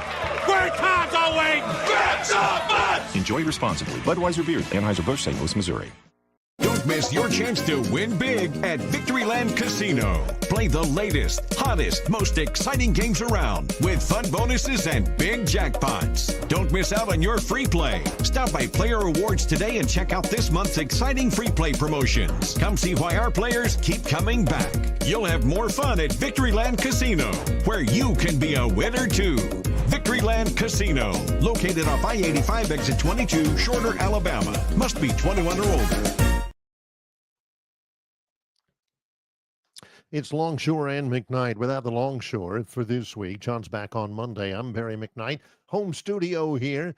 Final segment of the Wednesday edition of Longshore and McKnight, presented by Bud Light. Look, I've been for those who don't know, my real job is content production with Troy University, play-by-play broadcasting director for Troy Athletics. This past year, I did 134 events at Troy this past academic year. So I'm busy a lot. Tons of football. Big bounce back year, by the way, coming up for the Trojans. Be smart and give the Trojans some credit. They open the season August 30th at home against Nichols. A lot to like about this Troy team. I cannot wait for the season. Love football. I've always loved college football. In case you haven't, I come from a sports family. My brother Mike was a sports writer for years, works in sports. I work in sports. Love basketball. Troy won the Sun Belt Conference NCAA basketball tournament. Could not have been more fired up. But I'm a baseball guy. I mean, baseball was the first sport I ever fell in love with. The biggest thing that ever happened in terms of my career was when I was in third grade. My family we moved a good bit, but we moved to Palm Bay, Florida, right across the street from the big sports complex. As far as from me to my front door of my house was the baseball field. So I was there all the time. My family kids me. I was either reading or I was playing sports across the street. So I've been a huge baseball guy my whole life. This is a great day for baseball fans. If you've got nothing else to do and you just want to overdose on baseball, 1 o'clock this afternoon, the team that I'm rooting for to win the College World Series, number 13 Coastal Carolina, winners of 25 games in a row. They will take on Louisville. It's an elimination game for Louisville. If they lose, they're done. Season's over. If they lose today, 1 o'clock. If they win, they got to play again tomorrow against Coastal Carolina, and they'd have to win that one in order to make it to the College World Series finals. Coastal's in the driver's seat. In other words, they've got to be beaten twice. They only have to have one win to make it to the College World Series finals, which is this weekend. LSU is in the driver's seat in bracket 2. LSU takes on Arkansas tonight at 6. Arkansas got beat by LSU in the first day of the tournament. LSU won at 4-1. So LSU has to be beaten twice in order for Arkansas to advance to the College World Series finals. They play tonight at 6. Make sure you have your channel changer ready because you've got Braves and Mets tonight at 6:15. If you are quick enough with your thumb, you can watch both games relatively concurrently. That's all the baseball you need right there. It's what I'd be looking forward to as well. I'm going to watch one of them for sure, but it's a busy day and I got stuff to do, but I'm watching baseball. You can count on that. Back to again, Gurn Jr., Victoryland 777 Topic Wheel. I think we've got plenty of time to get through all of these and handle them with the depth that they deserve. Worst in the game. That describes my athletic career. Worst in the game. I don't think it's about me, though, although it could be. The worst in the game. Oh, Mark Schlereth, former NFL player, ESPN personality. His nickname, played for the Broncos. His nickname, memorably, is Stink. Mark Stink Schlereth. And his podcast is called The Stinkin' Truth. And he was talking with, he was talking about a conversation he had with Aaron Rodgers, who spent 2 poor years with the Jets. One of them he was hurt. Last year he was not very good. Schlereth said, Aaron and I had a conversation about when he was with the Jets and how abysmal their running game was and how schematically it made no sense. He said, I started the conversation, then Rodgers went on for about 25 minutes on just the run game. It was the worst schematic run game I had ever watched in the NFL. Robert Saleh got fired. Jeff Ulbrich was the interim, and it was just terrible. It's not necessarily that they had bad running backs. Although they weren't great, it's like they didn't really know what they were doing. There was no cohesiveness to their run game. It's like the offensive coordinator or the play caller was saying, hey, we've passed it 2 times in a row. Should we run it here? Let's just run it. Fullback dive, I don't care. Just we got to run something. There was no scheme to it. And by scheme, do you try to establish the stretch play? Do you go left? Do you try to pinpoint their weakness on the defensive line and exploit it by, going off tackle over and over and over again? Do you want to run delays? What? Do you want to pull guards? It's just like everything they did in the run game was off the top of their heads. You have to be careful with that, though, because Aaron Rodgers has a tendency, tremendous quarterback. Oh my gosh, he throws the best deep ball I've ever seen. Knows what he's doing, super smart, tough, all that, everything you want in a quarterback. But when things go wrong, he's one of those personalities, never his fault. Why did it go so bad with the Jets? Oh, it wasn't me. It was the run game. It was terrible. So you got to kind of watch out for that now that he's with the Steelers, because telling you, if things go bad with the Steelers, whatever happens, however it happens, it ain't going to be his fault. He's going to make sure of that. So maybe this is just him griping and passing the blame along, because he was not great, I promise you. Back to the topic wheel. Some good stuff. 3 to go. 3 left. Stops on this will stop on yellow. This won't make it to blue. Well, maybe it does. Yes. It's a big dust up. Big dust up. Ooh. Uh-oh. John would love this. Check this out. A poke in the eye. Again, for Caitlin Clark, who's not only the best player in the league by, oh, yeah, right in the face. And Clark takes a poke at the girl who did it, and then the big girl for the Sun comes over and knocks her down. Oh, who is that? I recognize that girl. She wasn't the one who poked her in the eye. Now understand this about the WNBA. Their numbers are better than they've ever been, which is good.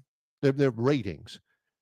They're good for one reason, only one reason, and that's her.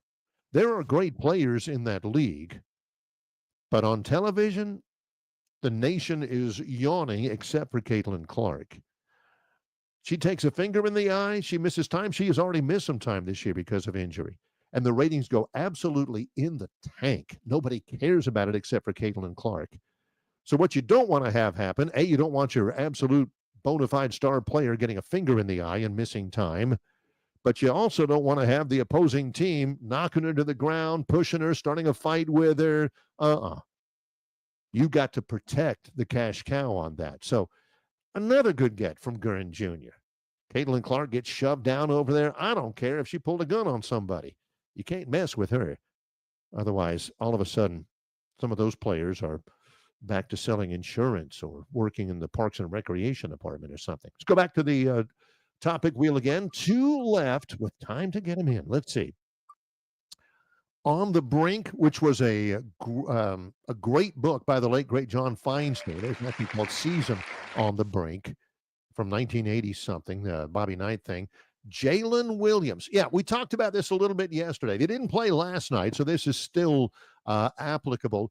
Jalen Williams, a 40 spot for the Thunder to take Game 5. We told you Game 5 was going to be critical. Williams, I mean, Shea Gilgeous-Alexander was terrific, but Williams was the difference. Have you ever heard of Jalen Williams before? I had not. Probably if you give me a hint or two, I might be able to at least front that, oh, yeah, I remember that guy, but I really don't. He's been terrific for them. And 40 when they needed it. The season is on the brink to Gurn Jr.'s title for the Indiana Pacers. They will play Game 6. It'll be tomorrow night. It'll be in Indiana. And it'll be at 7:30. It'll be on ABC. For the Pacers, it all comes down very simple. How is Tyrese Halliburton's calf?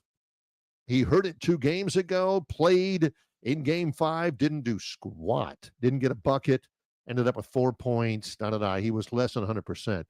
Boy, he has been in the training room the whole time since that last game. He has got to be ready. And I'm talking about at least 80% for the Pacers to have a chance. Otherwise, the NBA season ends tomorrow night. One more to get to. One more on the topic wheel, and it's called Ready for It. Here we go. To close out the topic wheel presented by 777 Victoryland Casino, exit 22 off I-85. Ooh, an 18-year-old? I did not see this.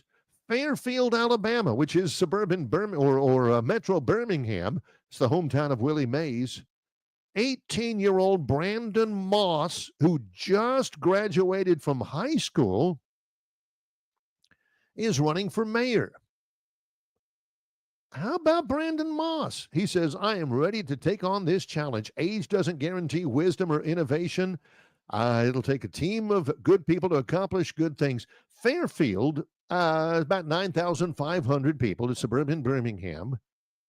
Good for you, Brandon Moss. I don't know what his plans are, if he's going to go to college or whatever. Seems like it'd be difficult to go to college. Maybe he'll go, in the city of Birmingham and can go to college and run Fairfield. Will he win it? Probably not. Is he ready for it? Probably not. But salute to you. This coming from the president of his middle school back in Melbourne, Florida, many, many years ago. Yeah, I've been in politics. That was me. Yeah, I was the president of my middle school. I majored in political science, just enough to know that I don't like politics. So as somebody who has won a leadership race, man, they still talk at Stone Middle School, the Stone Middle School Gophers, by the way, about the McKnight administration. I failed in my bid to put Pepsi machines in the cafeteria, but man, we had the best meetings. I'm telling you, they were run according to Robert Rules of Order. So good luck to you, Brandon Moss, and many thanks not only to Gurn Jr., who runs the program so well and produces the Quincy's 777 Victoryland Topic Wheel, which always, always, always is of great value, presented by Victoryland 777 Casino, exit 22 off I-85 in Shorter, Alabama, where you can be a winner too. But also thanks to Chris Stewart for dropping in, the voice of the Alabama Crimson Tide and the host of Dynasty, a podcast about Alabama football with AJ McCarron and with Trent Richardson, available wherever you get your podcasts. Also, CJ Duncan, former Vanderbilt All-Star and NFL player, and with Yellowhammer News as well. For all of you, and for those of you who are watching and tuning in and recommending us and telling your friends, thank you as well. Tomorrow on the show, Jason Caldwell, AuburnUndercover.com, also Rodney Orr, TiderInsider.com, and a late-breaking guest. Hopefully that'll be committing and joining us tomorrow as well. In association with Yellowhammer News, it's Longshore and McKnight, presented by Bud Light.